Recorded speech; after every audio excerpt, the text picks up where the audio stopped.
This is going to be one of the harder things to open up to you about with respect to telling you the various stories about my life, and specifically in this theme of moving to a better place and being somewhere you want to be. And it's ironic because on the one hand, the 3 different times I moved to Florida, I believed that I was chasing my dream for the first time in life. And yet, in each case, each move to Florida that I made turned out to constitute one of the darkest periods of my 33-year long, thus far, life. So, okay, let's establish some context. I've explained to you that I grew up in central New Jersey, that I started college in north central Jersey at Kean University, which is sort of between Union and Elizabeth, New Jersey. Very urban area that I wasn't in love with. I had a frame of mind that was rather in love, in fact, with the beach, especially the Caribbean and the tropical beaches and that kind of thing. And so in the midst of my freshman year of college at Kean University, back in 2004, I started seeing a guidance counselor at the college and talking to her about my frustrations and depression and anxiety. And it was her suggestion that I search for a college in an environment where I would be happier. Now there's a lot of loaded complexity that starts to transpire here. So, and this is why I talk so much about the relationship between, at least in my case, philosophy and autobiography, because in my case, the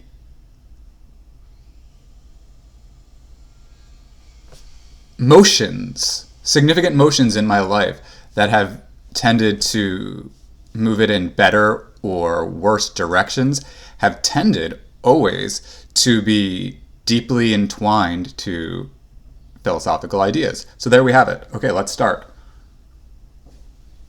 with some coffee, though. I love my coffee. This wonderful coffee cup. I know that's kind of gross, the coffee stain from the drip. I apologize about the unpleasant aesthetic appearance that you had to see there.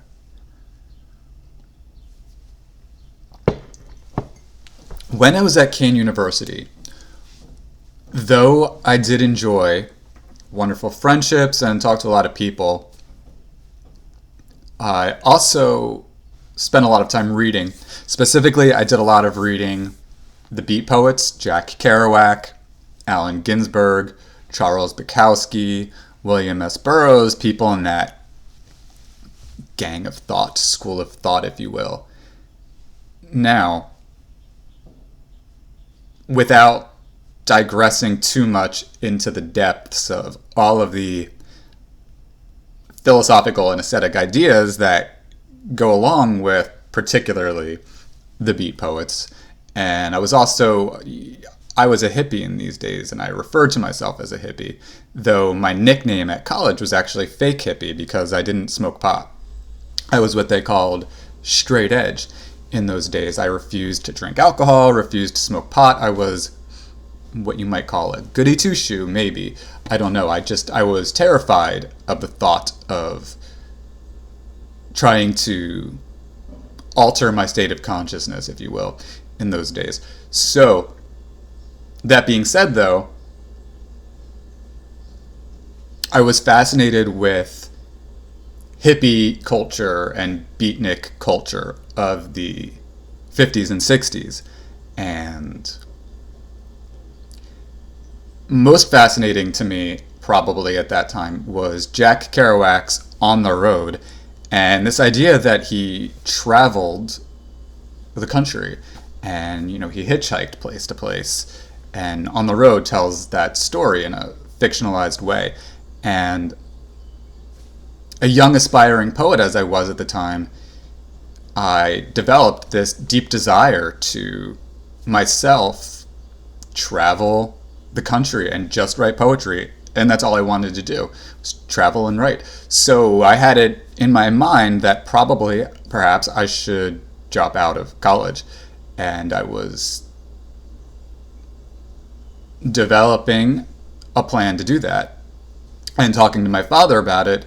And my father, sort of along the lines of the guidance counselor I was seeing, it was his opinion that as opposed to, what is it Eminem says? Fuck school, I'm too cool to go back. Show me the mic. Show me where the fucking studio's at. As opposed to that way of thinking. It was really the idea of my dad that if you have such a desire for adventure, why not just find a college that speaks to your sense of adventure? Find a place, find a college elsewhere that you might find inspiring and interesting. And so I did. And as I told you in my previous video, I was looking at Florida Gulf Coast University. I was looking at the University of Southern Florida, and I was looking at Texas A&M University in Corpus Christi. And the decision ultimately was to go to Florida Gulf Coast University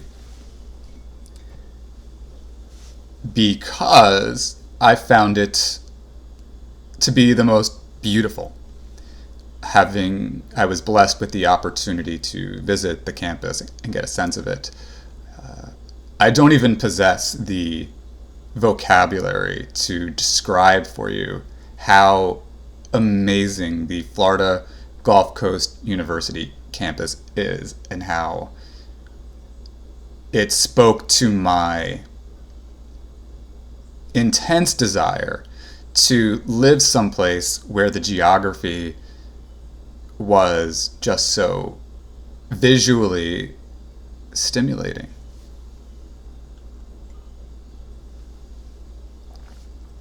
I love coffee.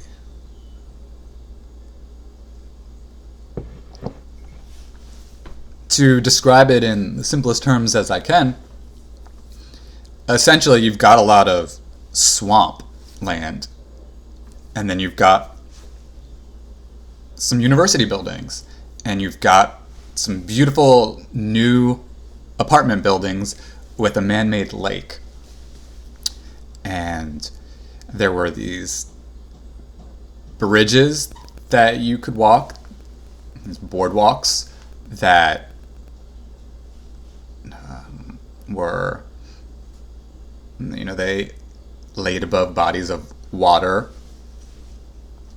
And you had alligators and all kinds of wildlife that you'd want to be some kind of ecologist or biologist to appreciate just the complexity of life forms, various animals and plants and trees and grasses, etc.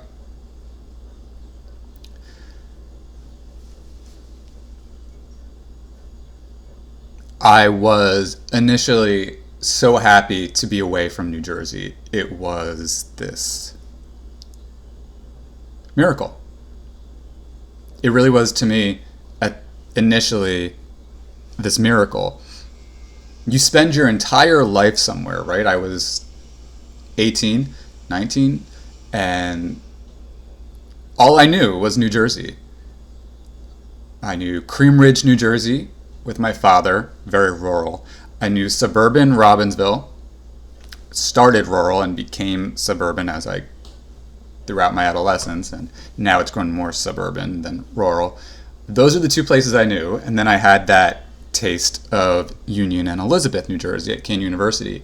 But the Fort Myers, Naples, Estero area on the Gulf Coast of Florida, Southwest Florida.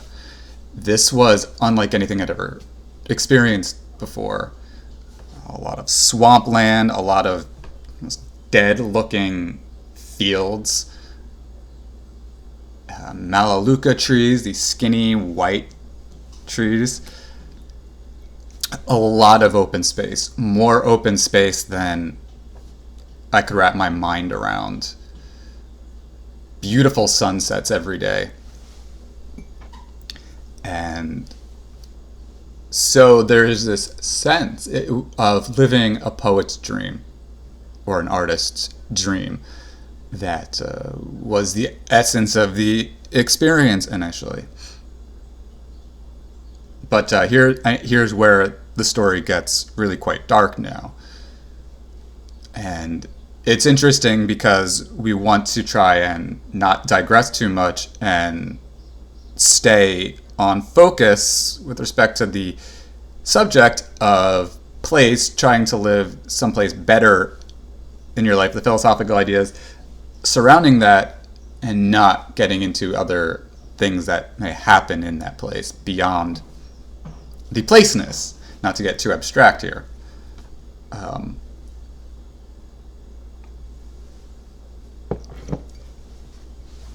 But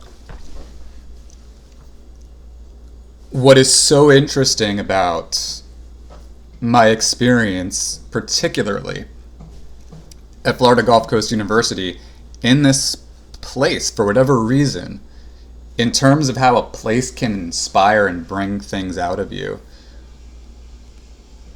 initially I felt very, for lack of better terms, free at Florida Gulf Coast University, whereas I didn't at Kean University. You may recall I told you, not much open space. The dorms felt like I was in a prison, etc. Whereas in contrast, at Florida Gulf Coast University, there's this sense of like endless wilderness. Live in your own bedroom in a new, beautiful apartment building. There's just this sense of being more liberated. And so with that, I really start delving into my philosophical assumptions in various realms. And the most basic ones would include this. First of all, falling into a very deep deterministic or fatalistic way of thinking, and also falling into a nihilistic way of thinking. People who know me but don't know me so much may wonder why I have such a vicious and visceral hatred for nihilism. As I tell you more about this, it will become clear. And it's just so interesting that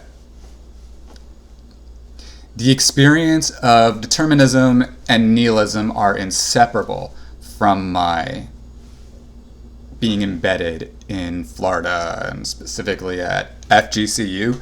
And as I'll tell you later, when I end up living in South Beach in Miami, and later in Tampa.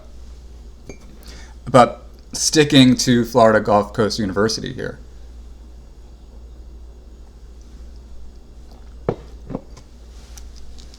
Where a lot of things happen in a negative way. So let's start with the whole determinism thing.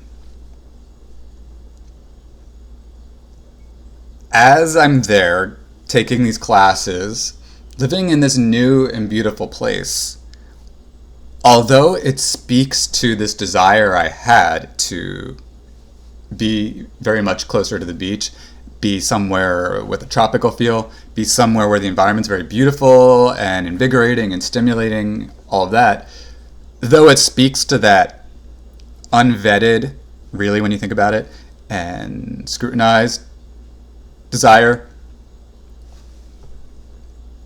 beyond that, there's this question of, what am I really doing here?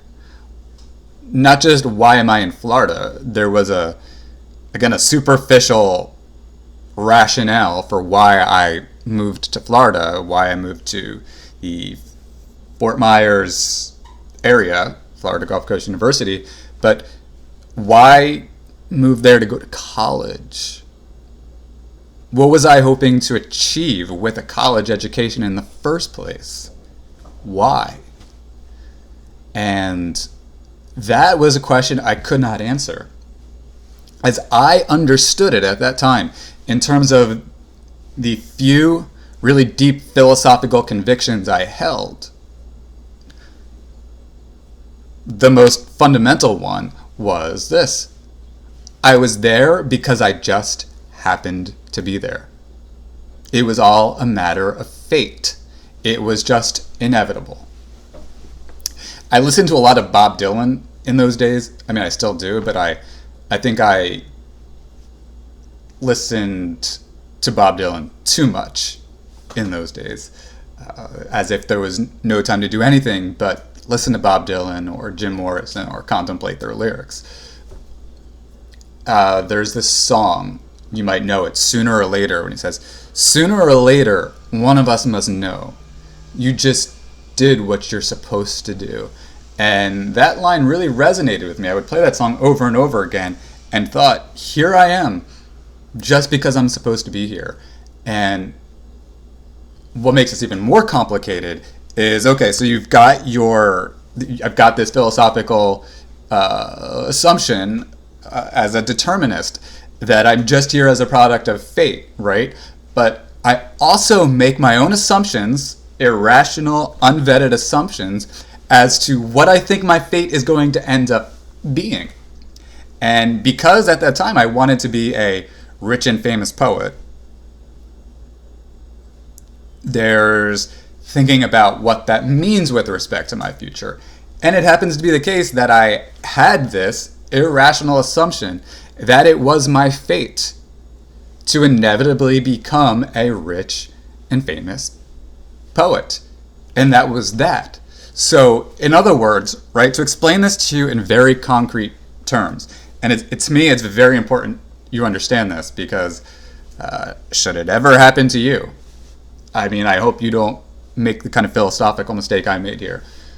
Okay, so, right, to put this in, to make this as clear as I can, I hold the assumption that the way the universe works is this: we just do whatever it is that the universe intends for us to do. We have no control whatsoever over what happens in our lives. We just move like the trees move in the wind. It's just beyond the realm of our brains. We are just pure physics, and that's that.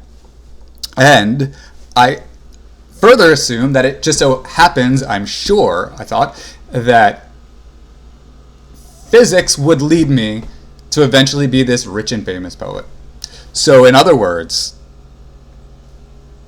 my time spent at Florida Gulf Coast University was me, like, twiddling my thumbs, waiting for the universe to make this transition whereby something was going to happen beyond my capacity to understand or have anything to do with it, that would just lead me to become this rich and famous poet. Somebody was going to hear a poem I read, or bump into me and start asking me questions about my poetry and fall in love with it and tell everybody else. I don't know. In some way, shape, or form, something was going to lead me to become very famous. And again, it was beyond me. But this meant in the meantime, what was I making of my life and my circumstances? It's very important to understand that this is the predominant thought I'm having. You couldn't possibly begin to understand my psychology and my psychological development and how my life grows more complicated and awful without understanding these are the basic assumptions I hold at this time.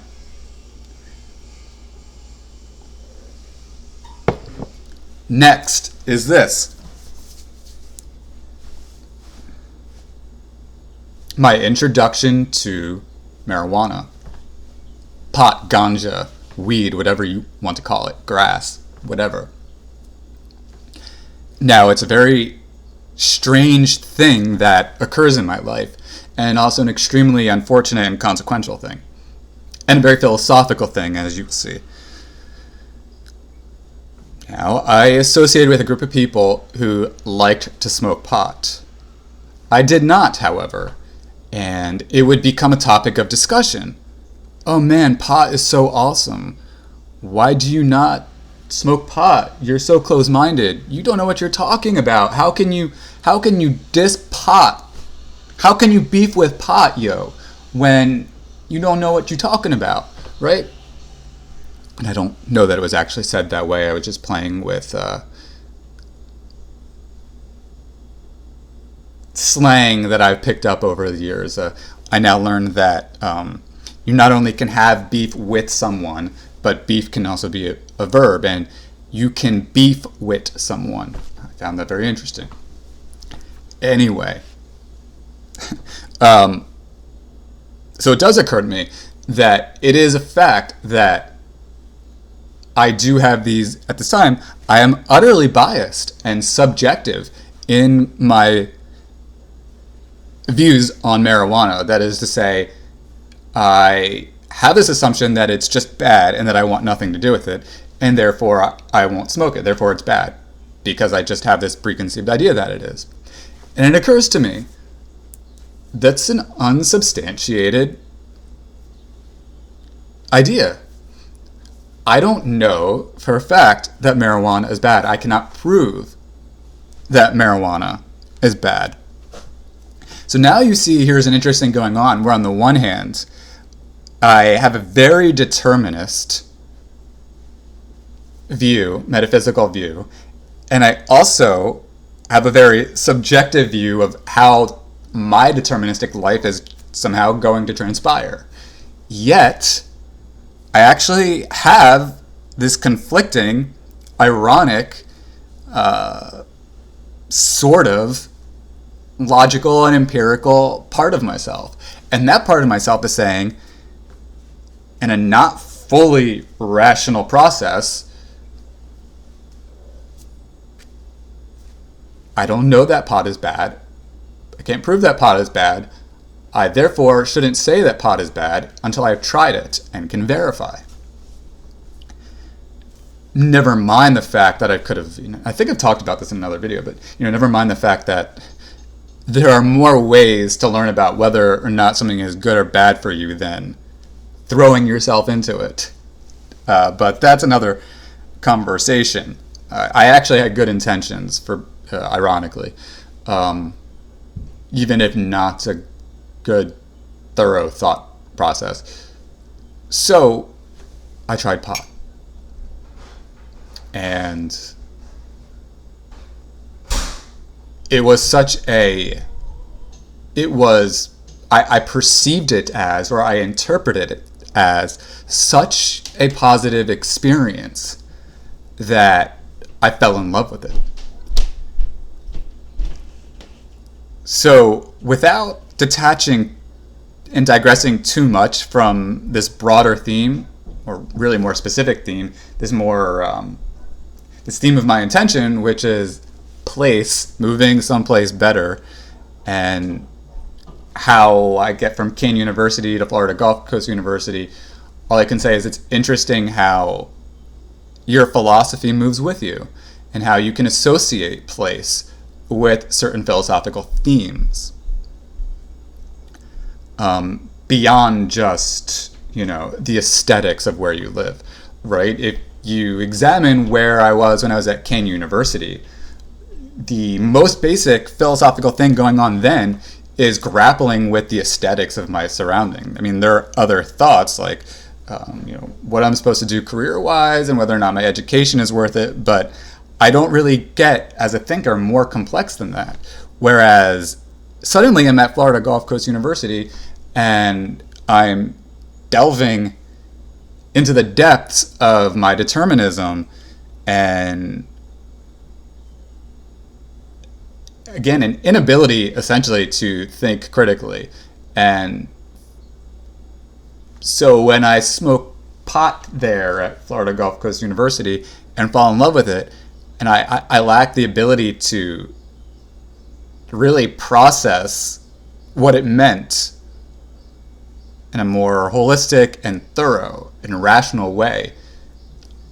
The problem is, now I don't know what the full chemistry or biology is with what one might refer to as an addiction to marijuana.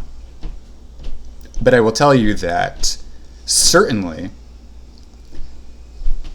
if only in an OCD context, I was in a certain way, from that point on, addicted to marijuana.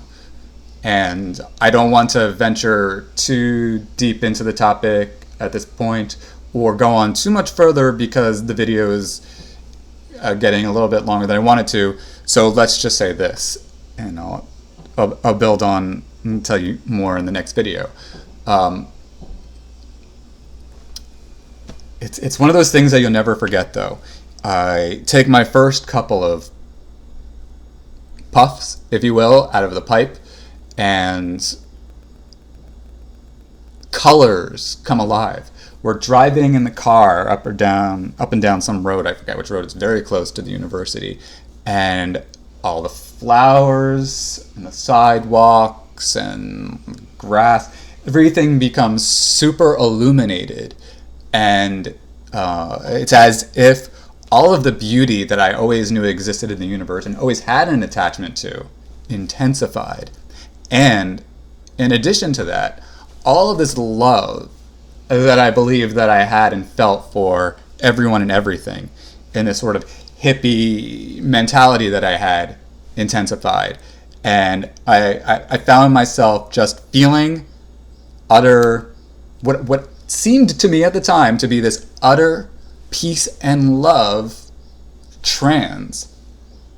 And it felt as if this made my writing very good, because I had these writing sprees, and it occurred to me that to become one with the universe, I was going to have to smoke pot, and to be a good poet, I was going to have to smoke pot.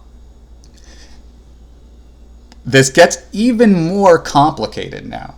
This is just scratches the surface of the psychology and philosophy that starts to transpire. What happens next, and this is where I'm going to leave you with the cliffhanger, we're just going to say this, the next time I smoke pot, the second time, it induces extreme paranoia. It induces an extreme string of panic attacks. I become certain that I'm dying, and it becomes one of the most traumatic experiences I've ever had in my life, actually. And you'd think maybe I'd have the common sense at that point to say, this isn't the thing for me. But alas, confused with the fact that the prior time I had smoked pot was so wonderful, and the fact that after the paranoia went away and the anxiety attacks subsided, everything was very tranquil. Why not do it again and figure out what went wrong? And again and again and again. And while some people do not find their lives utterly ruined by smoking pot, I would suffer a serious psychological, mental, I don't know if breakdown is the right word, something like that. I mean, it would lead to me dropping out and other things. And we'll talk more about that in the next video. Thank you so much for your time, and I will chat with you again soon.